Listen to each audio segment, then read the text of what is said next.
Good evening. Today is November the 5th. Right now it is 7:32, and I'm calling to order this evening's meeting of the Guilford Planning and Zoning Commission. For the benefit of those who have not participated in a Planning and Zoning Commission meeting, our procedures are as follows. The Secretary will read the legal notice of the meeting as published in the local newspapers. The applicant will be invited to come forward and present the case, explaining to the Commission and others present what is being requested of the property. Comments of town agencies will be read for each application if there are any.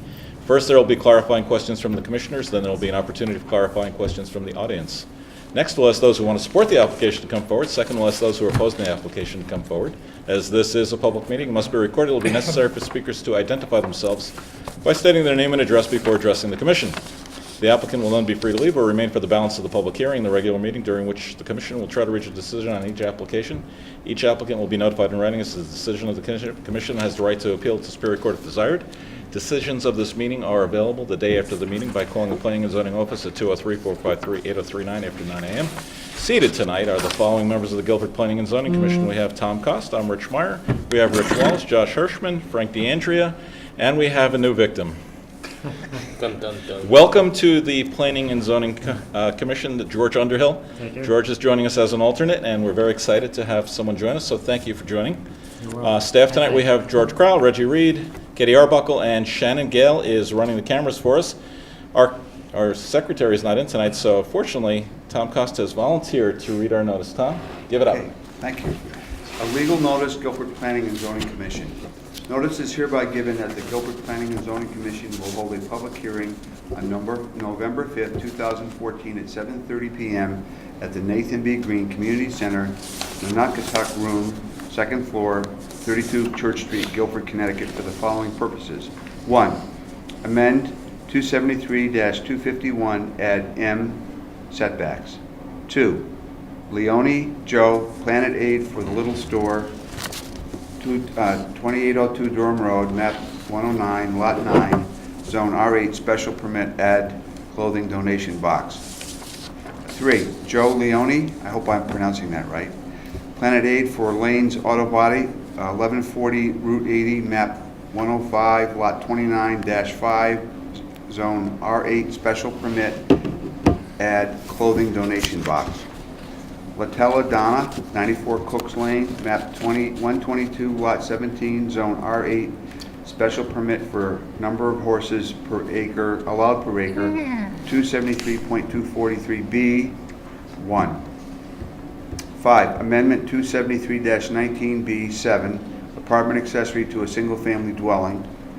6. Amend 273-230D, Church Street Village District, add 273-58 O, signs. Amend table C3, line 10, column 3. There you go. Da-da-da.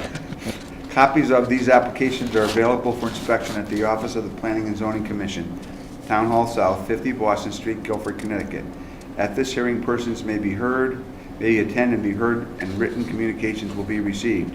Dated at Guilford, Connecticut, this 15th day of October 2014. Richard Meyer, Chairman. Thank you, Tom. I appreciate that. Good job. And you will be heard. Everyone shall come and can be heard, and it's a great thing. All right, can I get a motion to open the public hearing? So moved. Second. All those in favor?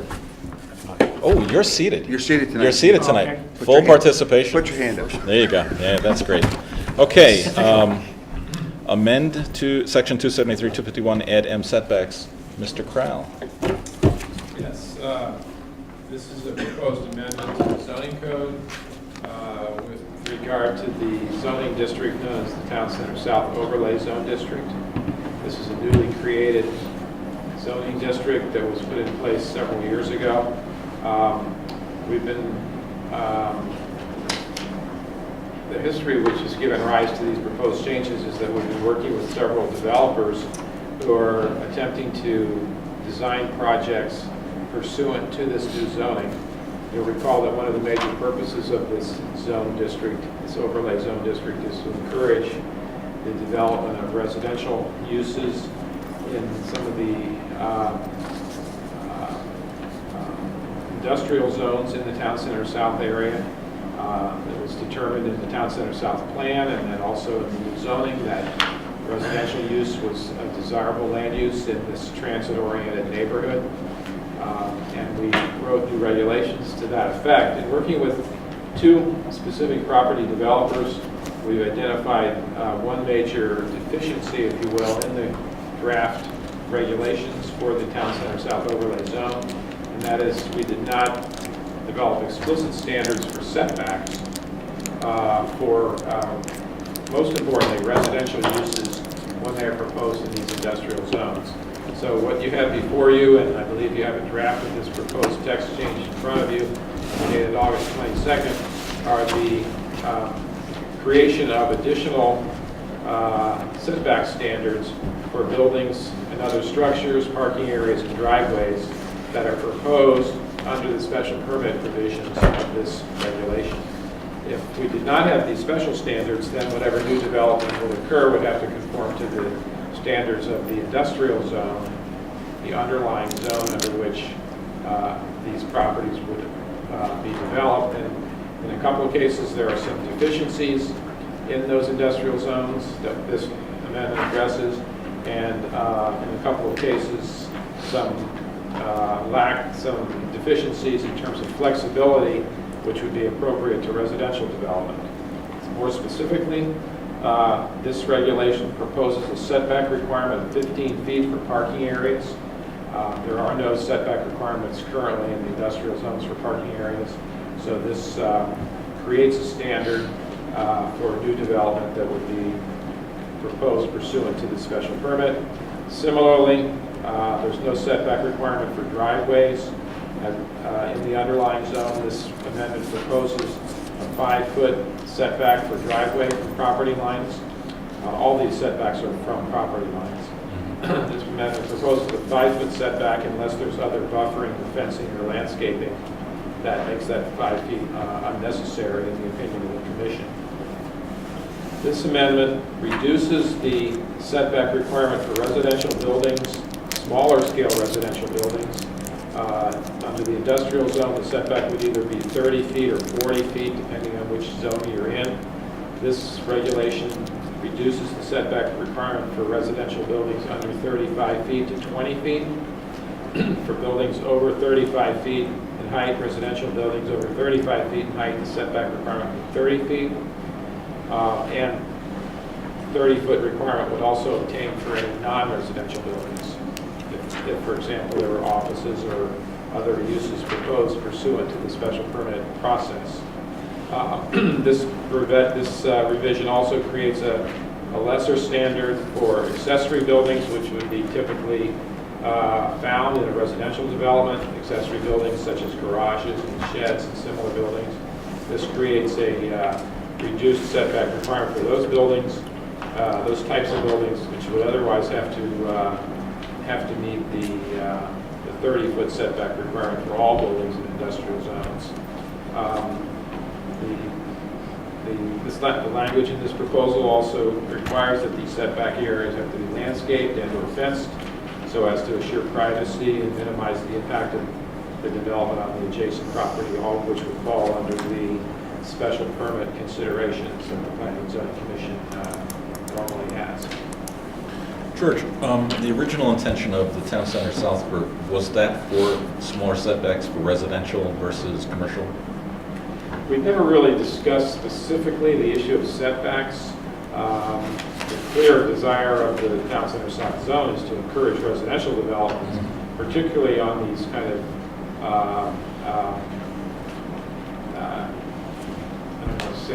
inappropriately developed industrial uses that are obsolete now. In a couple of cases, there's two specific properties that we're working with. One is the old Clintipad property, so on 66 High Street, which the developer is trying to develop plans for residential use on that property, and also Arrow Paving, which is another undesirable industrial use in that area. We're working with that owner to also develop a residential development plan. And in both of those cases, we found that these regulate that this either, in some cases, a slightly more liberal provision for setbacks is desirable. In a couple of cases, particularly the setback requirements for driveways and parking areas, that's an additional standard that wouldn't otherwise obtain. So there's a little bit of give and take for both those areas. But to answer your question, yes, we're trying to encourage residential use. Right. So in the High Street application, the surrounding area, what is the setback for those properties when they were built? In other words, like, if this is going into an area where houses had a 50-foot setback, and now we're having this come in at 30, are they going to be? In the case of High Street, the High Street property, that's an R1 zone. Those residential uses have very small setback requirements. For example, side property line setback in the R1 zone is 8 feet. So in fact, the residential use, which would be, of course, a single-family house usually, or in some cases a two-family house, they can be as close as 8 feet to the property line. In this case, in the case of both High Street and Arrow Paving, we're talking about multifamily uses. So 8 feet would not be appropriate for that type of setback. Something like 20 or 30 feet would be a reasonable setback. So the residential use in the R1 zone would be a lot closer to the property line on that side than the multifamily residential use could be on the other side, if you follow me. I do. So how did we come up with 30 feet? Who picked that one? Well, we picked that because that's the standard for the industrial zone now. The 20 feet seemed like a reasonable sort of splitting the difference, so to speak, between 30 feet and 8 feet on the other side. And it's a setback that actually works for these two individual properties that we've been looking at. Yep. And seemed like a logical number. Keeping in mind, of course, that these are special permits, so the Planning and Zoning Commission has quite a bit of discretion to work with these setbacks should they be appropriate in the specific circumstances of the proposed development. Good. This hearing, Go I ahead. should note, has to continue for another meeting. Just Of course. to make sure you're aware of that. Frank, your thoughts? Do you have any thoughts on this? I was just wondering if there's any thoughts on, or has there been any plans presented of residential use in this area? Not yet. Not yet. These two properties How I'm much area mentioning. do you have develop- available? I'm sorry. How much area is there available? You mean in these two particular sites? Right. The Arrow Paving site's about maybe 20 acres. Some of it's wetlands. We're talking about a development there that's probably, 16, 18 dwelling units, condominium style is what's currently being contemplated. On the other property, 66 High Street, I don't know if you're familiar with Yes, this I site. am. We're talking about somewhere in the range of 50 units in two bigger buildings, which would be set back substantially from the property lines, plus the renovation and redevelopment of the old building that's there now. So, but that's still a plan and work in progress. It hasn't really been submitted or finalized yet. But there's a lot more work to do on both of those projects. I just have a question about how the code is, I mean, in my book, I go to 273, 243, which is agricultural. 253? 243 is the last one I have in my book. And then it goes to the table.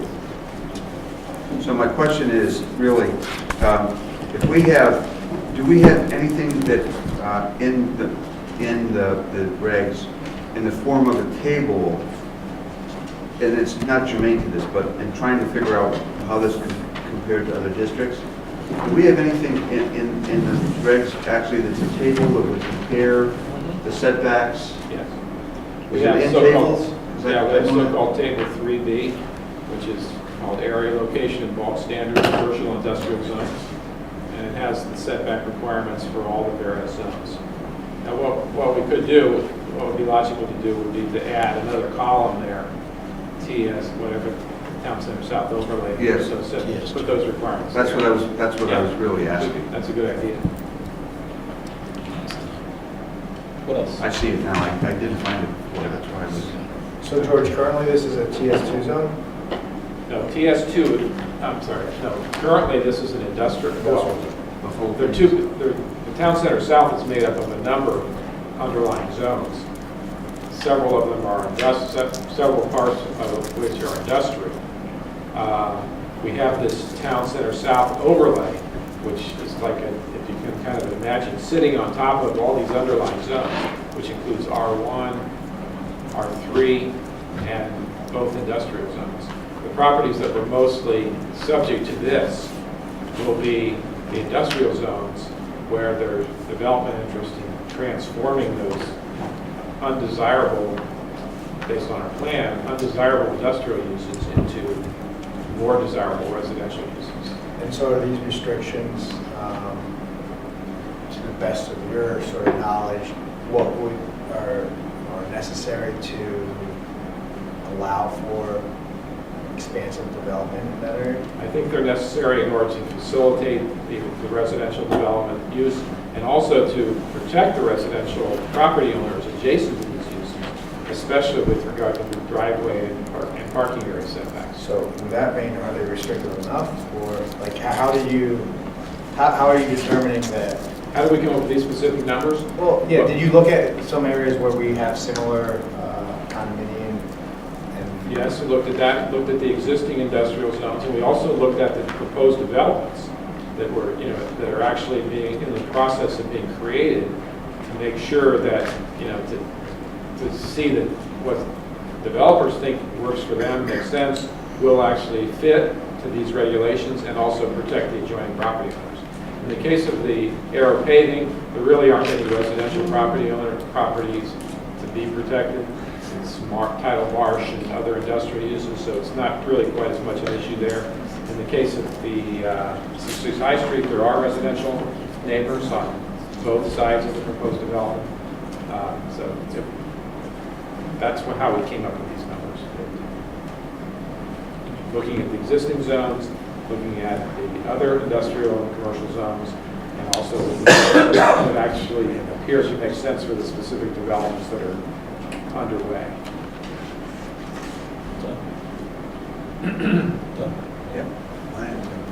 Josh, sir. Frank, George. You'll have another crack at this in 2 weeks. This is very nice. Thank you so much. Great job. All right. Do you want me to open and close each one for a separate hearing, or do we just? I'd like you to make a motion to continue. Okay, I make them, can I? Yes. Maybe people here want to speak to this. Oh. I don't know. Okay, so, any more questions from the audience? Anyone want to speak for or against?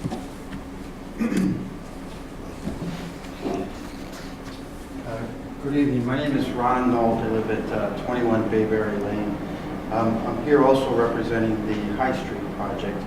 And as George mentioned, the establishment of these additional standards, I think, just help allow the design process to continue. These were some things that perhaps were not contemplated when the original overlay zone regs were written. And then what this really does is establish for the residential use that will be proposed, we hope to be before you make submission in December for the High Street project, that these regs will show a residential to residential setback where the current standards only really contemplate industrial to residential. Since our use will be residential, it didn't really make sense, as George said. So we ask that they be considered. As George said, they're more strict in some areas relative to driveways and parking.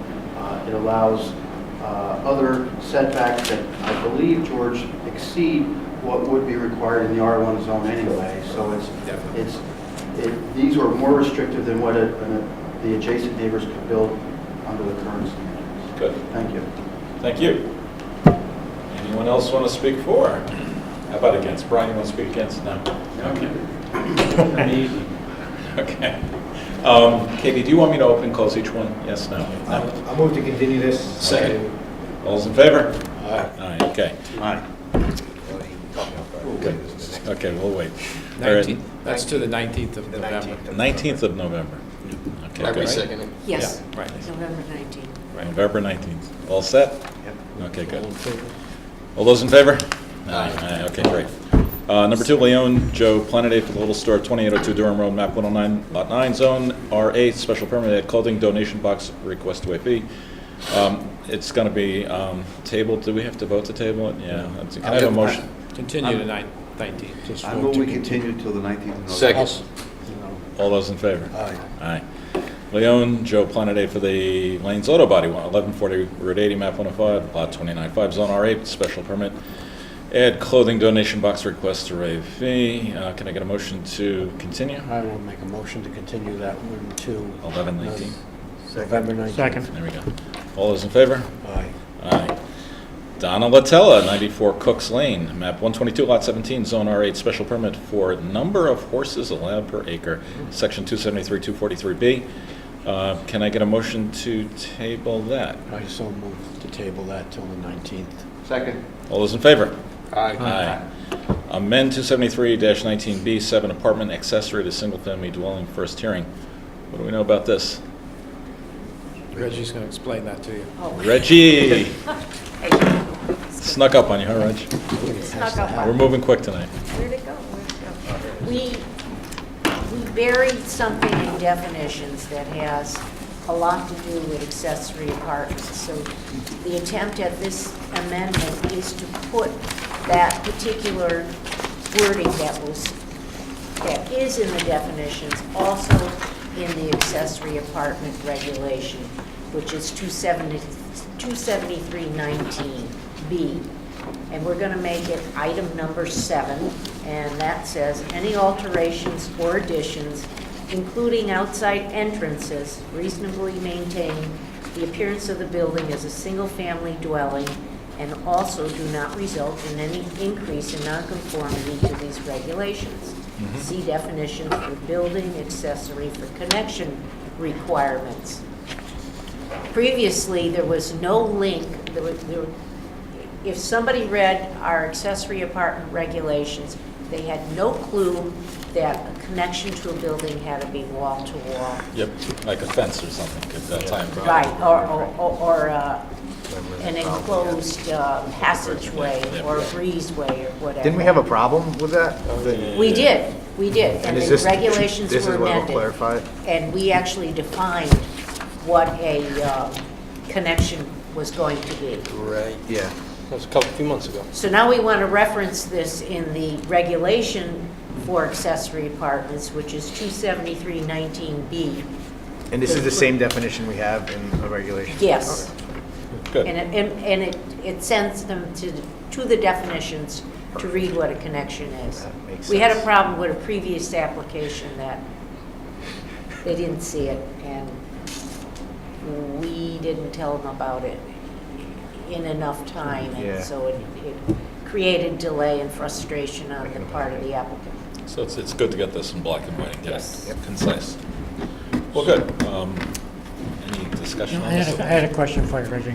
But Is this being an accessory apartment, does that have to have a separate entrance and exit and all Yes. those? Does it meet all fire code regulations? we deal with zoning regulations and not fire code with Well, our I'm in our zoning happen to be a regs. safety I conscious know, person. but you need to understand, Commissioner, the Planning and Zoning Commission concerns itself with dimensional requirements, how big a building is, how tall it is, how close it is to the property lines. We leave it up to the fire department to deal with their code. So your answer is no. No, we don't Thank you. deal with the fire code. But the accessory apartment does have to have a separate entrance from the principal dwelling Yes. by our definition. But that entrance, the size and the shape of it So are it's yes subject to and the no. building code and the fire code. Okay. So it's yes and no. Perfect. Well, that's great. So, any other questions? Josh, I know you have questions. No, I asked them and they answered them great. This is really an editorial change, really. It's not substantive. But we still need that second hearing. I know, so that's good. Continue this to the 19th. Is that in the I'll form move to of the continue motion? this to the 19th. Okay, do we have a second? Second. All those in favor? Aye. Okay. Amend section 273, 230D, Church Street Village District, add 273, 58, signs. Amend table 3C, line 10, column 3, first hearing. What do we know about this? What gem is this? Church Street. We're on Church Street. Oh, that's down here. What is this? Oh, yes. This one here is one of the most favorite things that I ever deal with, and that is signs. Yes. And we omitted somehow when we redid the regulations and put everything online, to put down that they are allowed a sign in the Church Street Village District up to 10 square foot in area. and 1 sign per lot. And somehow that didn't get into the regulation. We had it in the regulation before. Yep. I don't know, I think the Gremlins took it out, so we want to put it back in. That's great. Do you guys have any questions on this? All right, Just, Tom? what? I was just going to move that we So do it. move it to the... Well, no, I just, yeah, on the same piece of paper that we're looking at, what is this, I see delete from C permitted uses the following sentence. No, that's on the next hearing. Okay, so we're not. And we're not up to that yet. Am I looking at the completely wrong thing here? What am I looking at? Same page. Then I'm all set. 273, You're all set. 19. Move we, Same. That's fine. this is Scottsdale second hearing, so I move that we table till 11:19. Oh, Do we have a second? Second. oh well, All those in favor? Aye. All right. that was very confusing. Can I have a motion to close the public hearing? So moved. Second? Second. All those in favor? Aye. Can I get a motion to approve the revised agenda? Second. All those in favor? Aye. Great, okay. We have no deliberation, do we? No, we don't have any deliberation. No, we don't, because everything's continued. Everything's continued. Jeez. That makes it easy. Applications received. Ooh, I didn't say that. We have to, yeah, we have to. Right there, Tom. Okay, site plan, this is tabled. Should I read it? Yeah, okay. The only one we got is. Leon Joe, Planet 8 for the Maritime Grill, 2548 Post Road, map 84, lot 14, zone TS2, site plan modification, Golding donation box, request waive fee, request to table to 11:19. Can I get a motion to table it? So moved. Second. All those in favor? Leon Joe, Planet 8 for the Deli Unlimited, 1099 Post Road, map 46, lot 73, zone PV, site plan modification, clothing donation box. A lot of that going on tonight. Request to waive fee. Get a motion to table that? So moved. Second. Second. All those in favor?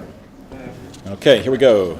91 Leffingwell Road, LLC, Village Walk, map 47, lot 21-2, zone TS, site plan modification, convert apartment 201 an unused area into new apartment 203. Receive and take action. Can I get a motion to receive this? So moved. Second. All those in favor? Aye. Aye. Okay. Phew, okay.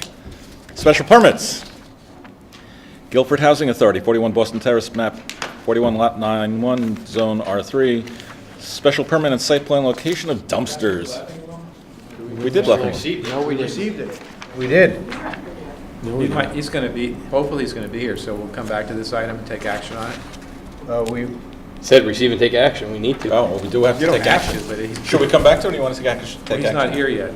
We told him to come at 8, so we can come back to it. Okay, so let's go to Guilford Housing Authority? Is that okay? It is 8. Okay. do we need to reopen what we just did? Well, we can always reopen it. 41 Boston Terrace, map 41, lot 91, zone R3, special permit and site plan location of dumpsters, 27313. Receive and set public hearing date of 12/3. So moved. Second. All those in favor? Aye.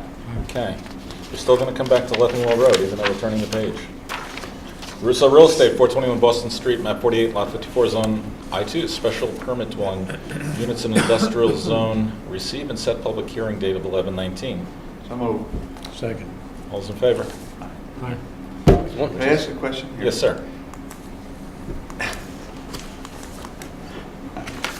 I don't know that I've ever, let's see, 8 years, I don't know that there's ever been a discussion about why we should not receive an application. Not receive? Yeah, so why Well, do we have this process where every week, every meeting, we have to go through the same process and every time we just approve them? Approve receiving it, you mean? Yeah, I mean, what, Well, you have to start the clock ticking on the Yeah. application. It's just the It's an old-fashioned interesting way. question about whether or not you could refuse to receive an application. I'm of the opinion, and planners and lawyers have debated this, there's no grounds whatsoever for you to refuse to receive an application. We could have an application that's written on the back of Yeah. an envelope, and it's totally, inadequate in all respects. You still cannot refuse to receive it. You can receive it And then and deny right it. away deny it Yeah. because it's totally inadequate, but you cannot refuse to receive an application. So that's his my point. Why do we understanding. just, So that's maybe partly to answer your question. Otherwise, we just go through this formality of receiving, so as Katie said, so it's on the record that the clock starts then, and if there's a public hearing or whatever, then you also set the public hearing date. Right? Does that answer your question? I just think we should just take them as a lump and say, okay. Oh, you could, I don't think there's any law that requires that you read each application separately. That's just a matter of practice.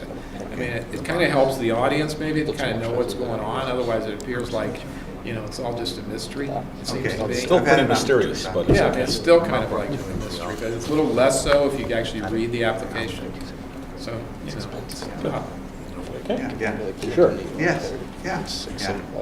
if it really bothers you that much. I We're not think- going to set a record. No, it carries on. Okay. Coastal Area Management Site Plan, Town of Guilford, Chaffinch Island Road, map 23 zone, MR1, R6 Coastal Area Management Site Plan, reconstruct approximately 650 feet, wow, of Chaffinch Island Road, 27391, receive and set public hearing date. So we're rebuilding a road. Yes. My That- other, that I'm on needs the to be Public rebuilt. Works Commission as the second head, and that's been on the radar for a number of years. Okay. I Road move this. floods at high tide, at noon tide. Do we have a second? Second.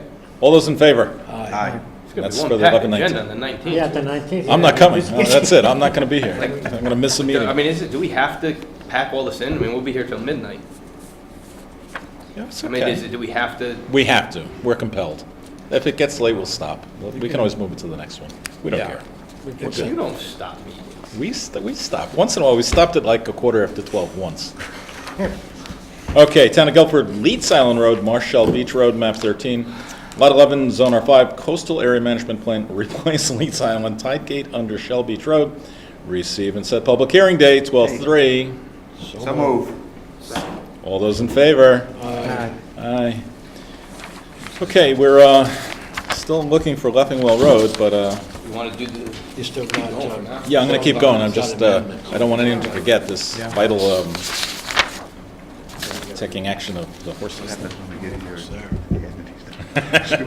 We'll Should we slow this down a little bit? Here it's on midnight. Oh, you made it, good. Zoning amendments, discuss amendment 27321, commercial design CD district, set public hearing date 12/3/14. I'm going to read this. I think I'm going to read this, just so we know what we're talking about.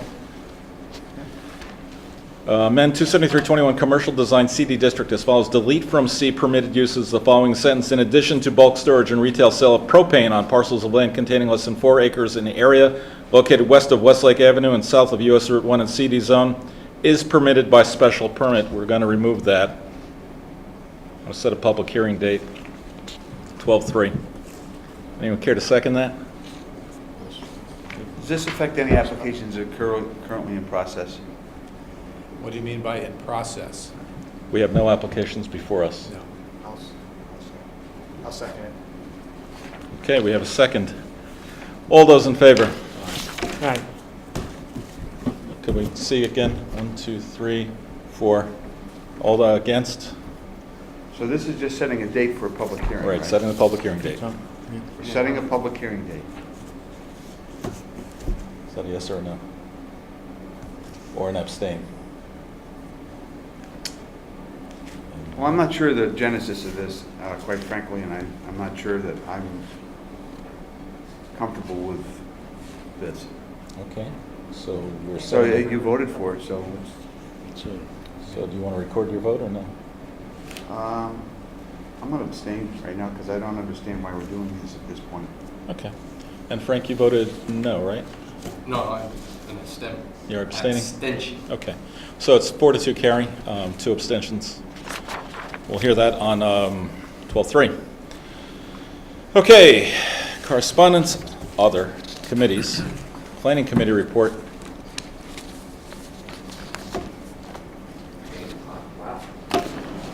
We're rolling through them. Okay. Well, for the record, Steve Cops, 162 Wisconsin Lane. You have 2 letters in front of you. One is basically a report saying we have looked at the issue of bulk propane storage in town. and are saying that we really don't think there should be any more than there already is, and that is our recommendation. I mean, I'll say that we really looked at this pretty carefully. We went back and forth.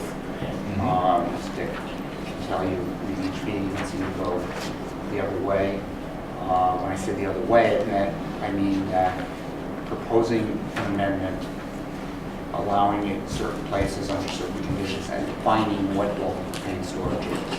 And ultimately, we decided not to do that. Yeah. Well, thank you for working on that so hard. I know that you've been working at it for a while. So what would we do with this? Do we consider adopting this, or what's the procedure here? This is your recommendation. That is our recommendation. I don't know if you need to do anything because you're already taking, the only place right now that it could possibly be is the parcel that you're looking at the amendment for. Yep. To remove the ability to put it there. So I don't think you really need to take any action. So what about in the other places where this is allowed?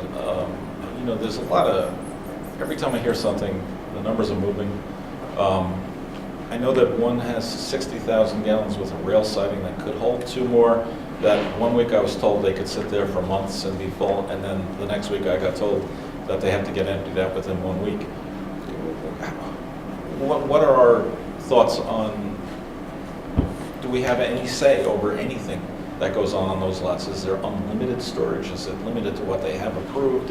Are they approved at 60,000 gallons? What's the story? Well, that one, East River, I believe, is already at 75,000. 75,000. Okay, and Hokon is at 60,000. 60,000. Right. Now, I think the limitation on how long they can leave it there may be one more having to do with the railroad and regulations on the railroad, which we don't have any control over. Right, so would we have control over, if you have 2 30,000 gallon cars parked on the siding, and I don't know what they hold, let's say they do. Can we say, all right, if you're going to have temporary storage of 60,000 gallons on the rail siding, then you have to reduce your primary storage tanks to 10,000 to meet your 70,000 gallon limit? Can we say that or no? I'm not sure that because of those tanks that we could. I'm not even sure because these 2 properties are grandfathered. I don't know how much we could restrict it. We did have some debate about if we were to say it should be, propane should be allowed somewhere, and we're allowing X amount, would Bobcats, would the trucks that bring it into the facility, would those count towards what could be allowed there? And we ultimately said, not really the Bobcats, because that would be more a site plan issue, how many could be stored on the site. But we felt that really the trucks should be. But the railroad cars, I don't think we really have any way of restricting that. Okay, do we have a number of gallons on the property at any one time? I don't know. We have an approved plan for the development of both of those properties, and they are entitled to use the properties in accordance with that approved plan. They cannot add anything, any additional storage to the sites now, because propane storage is not permitted anymore. They're now non-conforming, so you can't expand the non-conformity. The question that the chairman's asking is, would somehow the provision of motorized transportation vehicles of some kind, either rail cars or tankers or whatever, if they came onto the site and stayed there for more than a certain period of time, would that in some way constitute additional storage of propane on the site That's and my then question. violate the non-conforming status? That's a question I tell you why I'm haven't asking. I tell you why I'm asking. We were here a couple weeks ago, and our friends over at Walmart wanted to put 11 trailers in the back to store stuff in. Right. And great, great. It's the holidays. They have added stores. They have everything going on, and good for them. And we said yes. I think we said yes for 2 years, maybe. But so it's a reasonable assumption that companies will want to have some temporary extra storage during a season when they would be selling a lot. And so I guess what I'm wondering is if our friends at East River or Hokon say to themselves, you know what, if I can order an extra 50,000 gallons this month, I can get my price down 10 cents more a gallon wherever they buy it. I'm going to put a couple of trucks on site. Do we have anything to stop them from doing that? Well, the analogy would be to Walmart, they would come before you and request permission to do that. So, and I agree with you. So how long can something be there before it becomes Before it's something? storage, that's, Could it be there 2 weeks? Could it be there a month? I mean, Right. should we and how do we say, and how do we monitor it? I don't know. Yes, that's a legitimate question. I don't think we have a real clear answer to that.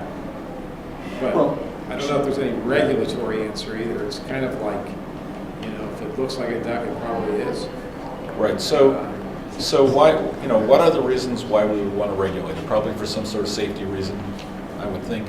And if that's the case, and even if it's just there for 48 hours, there's 48 hours of extra exposure to danger that we probably should have some sort of say in, maybe, or maybe not. I mean, I don't know. What do you think? I think you just hit the nail right on the head. I think that's more a safety issue than a land use issue. So would the fire department have a say over? Yeah, I think the transportation of this I think that- product, regardless of the form, is There are a not. lot of agencies that would have authority Yes, over correct. that, not just the fire department. Right. There's federal agencies that would have authority over I that. think so too. I don't think it's really a zoning issue. So it's not a zoning issue? I don't think so. Okay. I mean, if they had a tanker there and they disconnected it and it was just sitting there week after week, month after month, then we might say, okay, this is a zoning violation. You've created more storage than you're allowed to have, and the zoning officer could order it removed.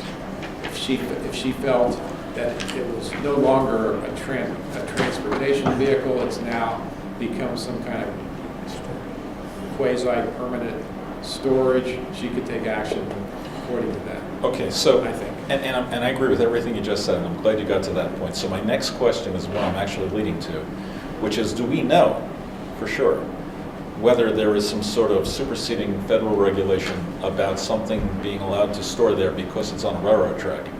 In other words, if we say to ourselves, well, if it's a tractor trailer that was going to deliver 12,000 gallons and it's been parked there for 3 weeks, it's excess storage. Why, if it's sitting on a rail track, do we not have a say anymore?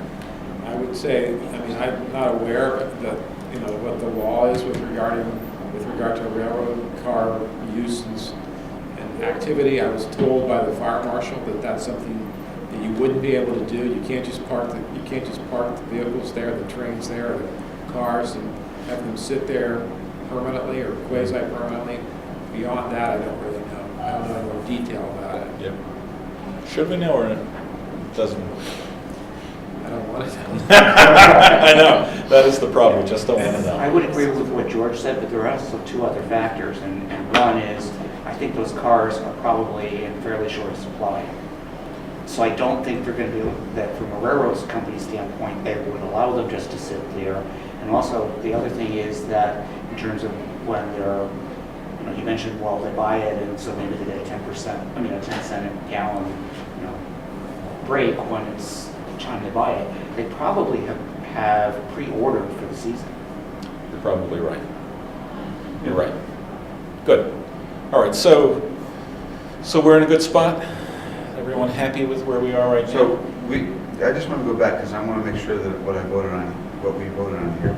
Right now, this is only a proposal and we're going to have hearings on this, correct? Right, this is the thing that we changed last Because September. We added that line in September to that property. Okay, I'll ask more questions at the hearing. Good. I don't know how you define propane sales. We're just taking away the words we put on. I mean, That question should have come up when we put the words on it. Not now when we're going to take the words off. But we'll go over that, and I'll be happy to accommodate all the questions. It would be my pleasure.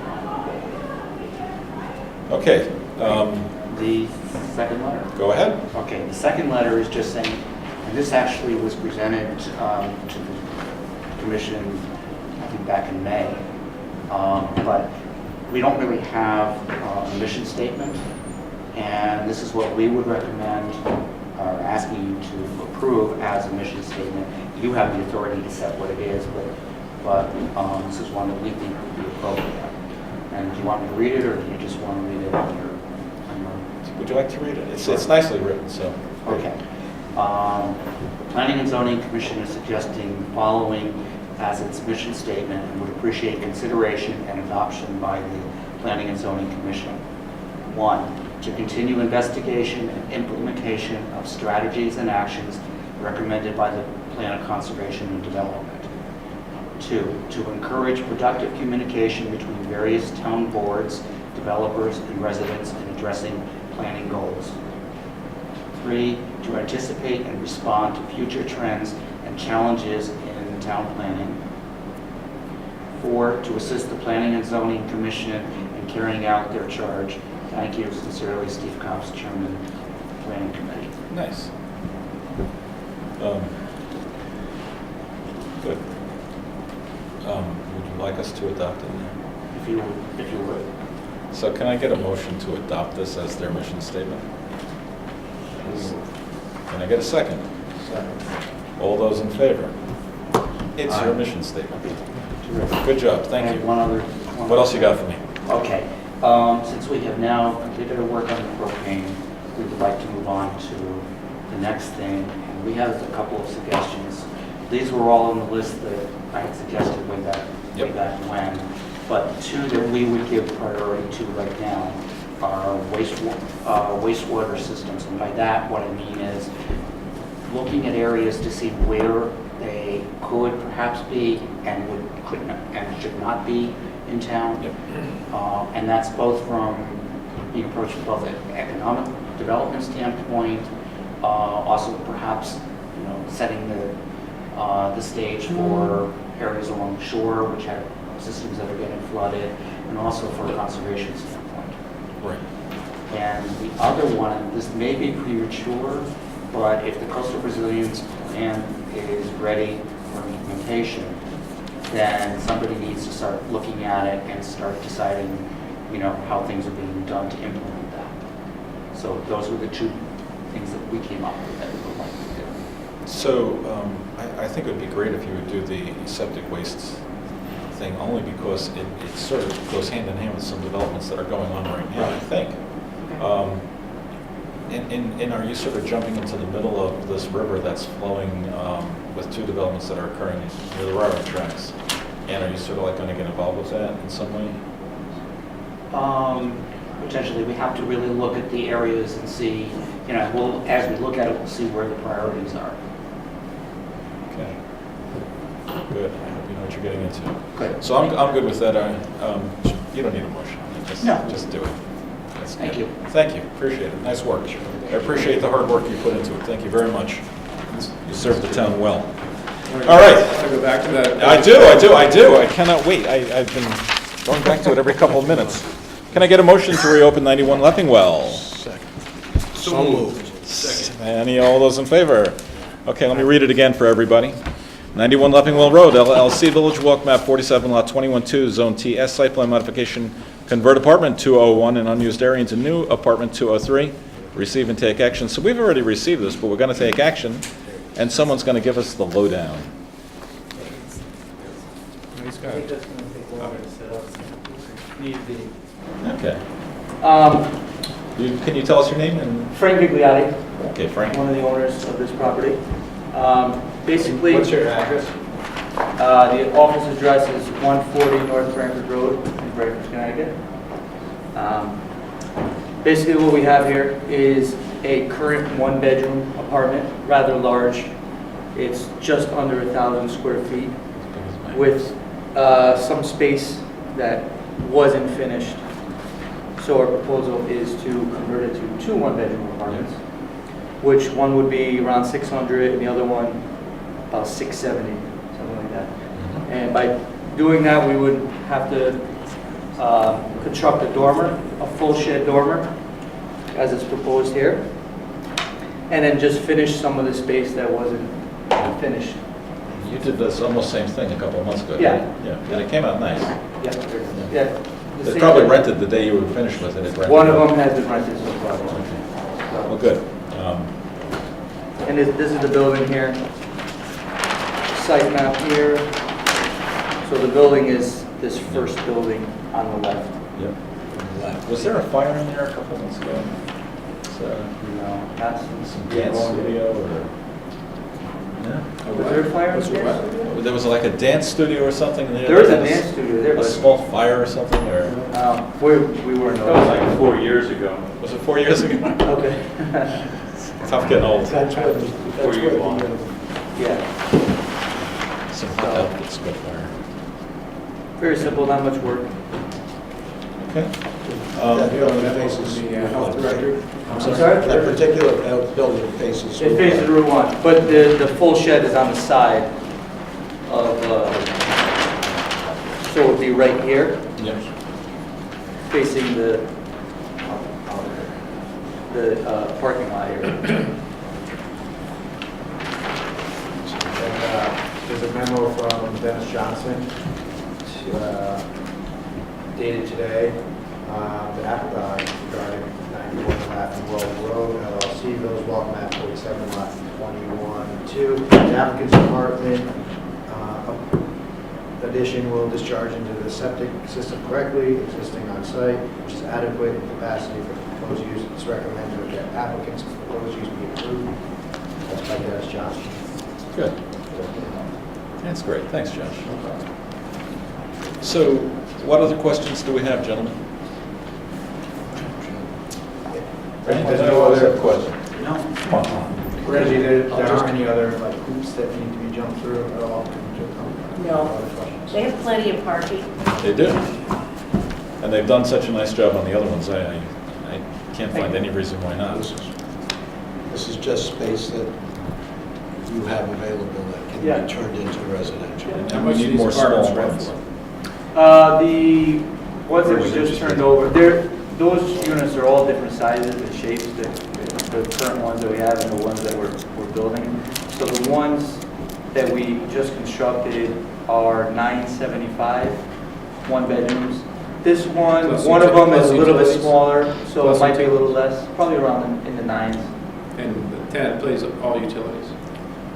Tenant pays all utilities, yes, except the water, And that's electric heat, right? electric, yeah. Remember that. I make a motion, voted that the Guilford Planning and Zoning Commission approve a site plan application for 91 Laughing Well Road, LLC, map 47, lot 21-2, to convert one apartment into two as shown, and proposed renovation, Village Walk dated 10/30/2014, prepared by plans ahead. The application is approved with no conditions. This application is approved based upon a finding that it conforms with the zoning code. Second. All right. Any other discussion? All right. All those in favor? Aye. Congratulations. Thank you very much. Good luck. Thank you. All right. Now, where were we? We were just getting us some correspondence. Other committees, planning, zoning. Stephen gave us this thing. Approval of bills. Will we adjourn? No, we have to pay this bill. $166? How many notices did we put out? My goodness. Same number, they're just really long. Well, Will we pay the bills? Second. all those in favor? Aye. One guy's abstaining. No, I can't believe we have to pay this all the time. It's like throwing money in the garbage. Change the regs so you don't have to. It's the state, the newspaper lobby goes to Hartford, they convince the legislature that we have to do this, and we have to spend $170. Doing the email. Yeah, or the town website, but no, we can't do that. Okay, approval of minutes. We charge the applicants I know, but fees still, that sufficient to money cover could go these into the costs. town hall and reduce our taxes. Where's Brian? Okay, approval of minutes.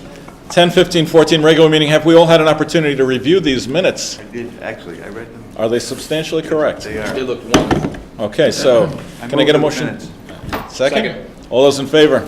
Aye. Abstain. Okay. Weren't here. For We, your abstentions, it doesn't carry. we need a motion to end the meeting. We, Unreal. Tom? Just ignore I it. move we adjourn. He knows that. Do we have- All those in favor? Aye. Good night, everybody. Reminder.